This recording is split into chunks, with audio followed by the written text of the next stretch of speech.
Good evening. Welcome to FST Doctor Talks, another new episode, The Truth About Sleep. Hi everyone, I'm Dr Hafees Saleem, and today we're diving into one of the most common complaints that people bring to their doctor, sleep. Sleep problems are everywhere. I can't sleep. I sleep 8 hours but still wake up tired, or I need something to help me sleep. Let's talk about why that happens and how to fix it without relying on pills or without getting lost in complicated science. When we talk about sleep, most people think about how many hours they get. But the truth is, it's not about just the hours. It's about consistency, efficiency, and recovery. Sleep consistency. Consistency means going to bed and waking up at roughly the same time every day. Our body loves rhythm. It loves predictability. When you change your bedtime every few days, your internal clock gets confused. It's like changing time zones every weekend.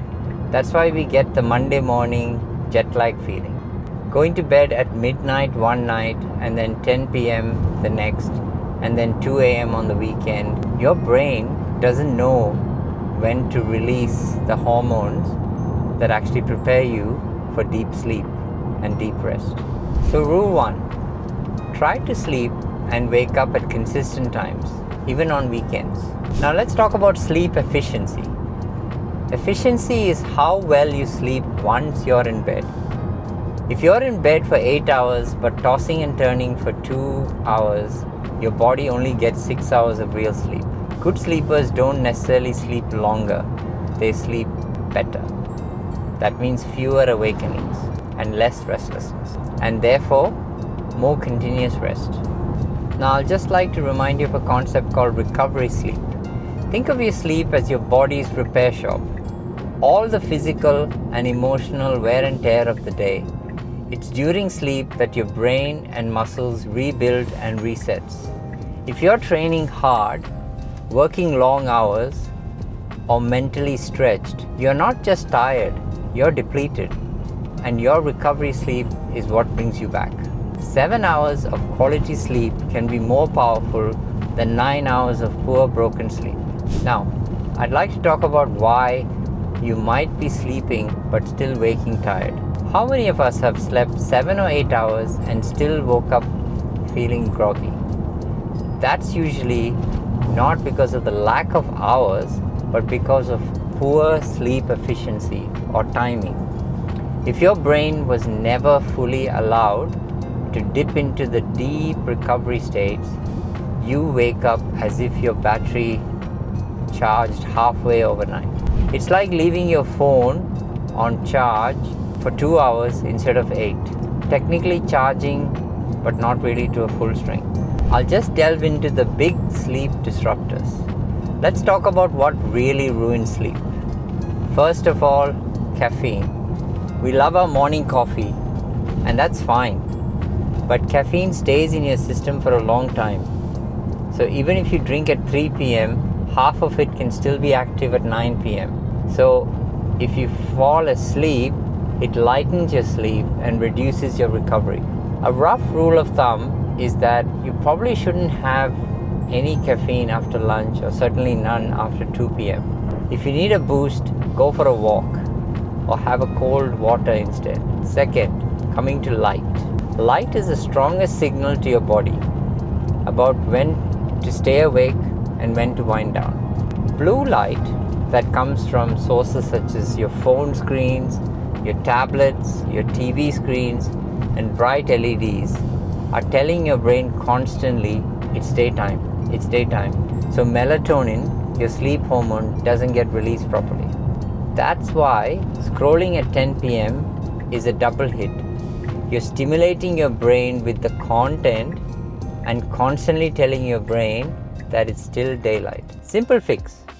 Dim your environment 30 minutes before bed. Switch your screens to night mode, which is there in all modern phones. Use warm light, or even better, just step away from the phone. Get your light early in the day instead. Natural morning light tells your body this is daytime, and that helps the brain know when the nighttime comes. A good way to do that is actually to spend 10 to 15 minutes in the early morning sun now that it's getting earlier and earlier out in the sun. Number 3, alcohol. Yes, it helps you fall asleep fast, but it actually stops you from reaching a deep sleep. So you wake up unrefreshed and dehydrated. You might think you slept through the night, but your brain never hit its true recovery phase. Next, I'd just like to talk about exercise timing. Exercise is amazing for sleep, but too late or too intense, it raises your heart rate and core temperature. That makes it harder to wind down. Heavy workouts are best done earlier in the day. Evening workouts should be lighter, like stretching or walking.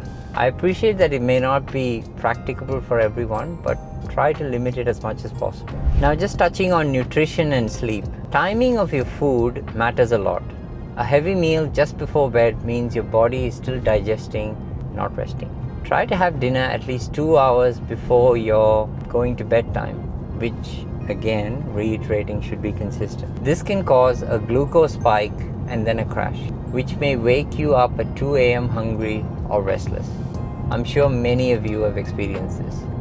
Now, just briefly touching on a few supplements, magnesium can help some people or most people, especially people who train hard and are consequently low in it, help get them to sleep. There's also a product known as ZMA, which is a combination of zinc, magnesium and B6, which also helps get deep sleep. And another compound called apigenin, which is extract from chamomile, that can help promote calmness. You all know that you can have a chamomile tea to relax and go to bed. But remember guys, these are just aids. These are not magic fixes. They work best when the basics like consistency, light, caffeine, stress are already sorted. Stress and sleep. We've already talked about stress in one of my previous episodes. Physical or mental means that the cortisol level stays high, and that blocks good sleep. And good sleep in turn reduces stress hormones. So it's a cycle. Manage your stress during the day, exercise, sunlight, breathing, relaxation, and your sleep at night is going to thank you. I'd just like to add an additional point about the role of heat and cold. This might surprise you actually. Sauna and cold exposure can both improve recovery and sleep. A warm bath or sauna a few hours before sleep helps lower your core temperature afterwards, which signals your body to rest. A short cold shower in the morning can do the exact opposite. It wakes you up, increases alertness, and sets your rhythm. I'm proposing some simple free tools, no pills required. Now, just sparing a thought for the shift workers and irregular schedules. Many people, including healthcare workers like myself, struggle with shift work. If your schedule is unpredictable or erratic, the best you can do is protect the consistency within each block. So keep your sleep environment dark and cool and quiet. Use blackout curtains, eye masks and earplugs. Masks are very cheap, guys. You can buy them on Amazon or any other store. And when you wake up, you try to get bright light immediately. And if you're doing night shifts, try to anchor your sleep to the same hours each day, even on the off days. So that maintains a consistency. When medication is not the answer, many people come to their GP expecting or asking for sleeping pills. But medications don't actually fix the underlying rhythm. They can help in the short term, but true sleep health comes from what you do before you get into bed. Good habits, light management, and exercise timing, along with nutrition and stress control. These will do more for you than any other pill, trust me. So let's summarize here. Number 1, keep your sleep and wake times consistent. Number 2, avoid caffeine after lunch. Number 3, get bright light in the morning and dim light in the evening. Number 4, do exercise but not too late and too hard. Number 5, eat early and light at night. And number 6, Use tools such as magnesium, apigenin, or ZMA if needed, but only after fixing the basics. And finally, manage the stress, because calm days lead to calm nights. As one of the famous sleep scientists, Matthew Walker, says, sleep is the single most effective thing we can do to reset your brain and body each day. And I couldn't agree more. Sleep is not a luxury, it's your built-in recovery system. And when you respect and master it, you don't just get rest, you live better and consequently you feel better. This is Dr. Hafees Saleem and you're watching FSD Doctor Talks. Sleep well, wake strong, and as always, drive safe. Thank you very much. I appreciate any questions or comments. Feel free to like and subscribe, and please share my videos. Please feel free to drop any comments of future episodes you'd like to hear about. If you have questions about any of the concepts that I've discussed or have difficulty adapting any of the things that I've discussed, please drop me a message in the comments and I'm happy to respond. Thank you very much.